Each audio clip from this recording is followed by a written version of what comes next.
Kinumpirma ng Philippine Army na mayroong sumubok mang-hack sa kanilang sistema pero hindi ito nagtagumpay. Wala rin daw na kompromisong datos ng Philippine Navy nang targetin din ito ng umano'y cyber attack. Nagbabalik si Francis Volve.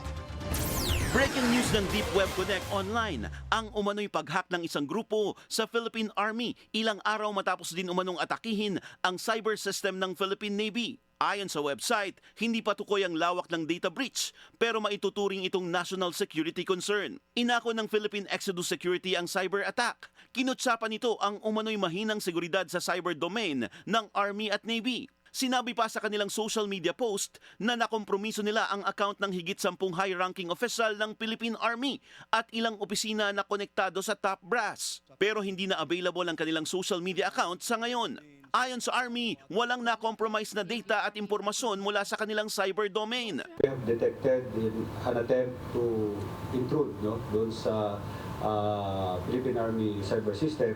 However, wala naman, as per verification, hindi napasok yung ating system and walang data na na-compromise. However, as we are talking, the whole cyber unit of the Philippine Army is now conducting thorough investigation and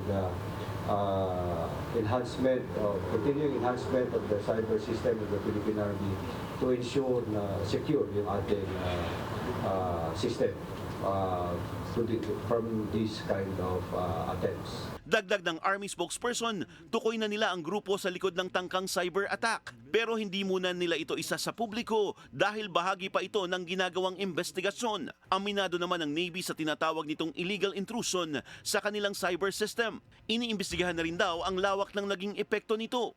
Cannot term it as a hacking, it's as an illegal intrusion into our system.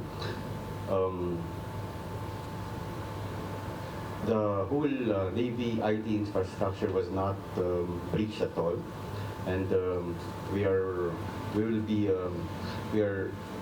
further ensuring that no other breaches will be occurring anytime soon.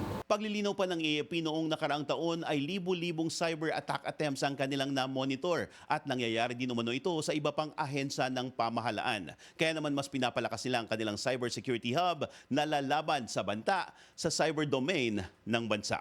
Para sa agenda, Francis Polbe, Billionario News Channel.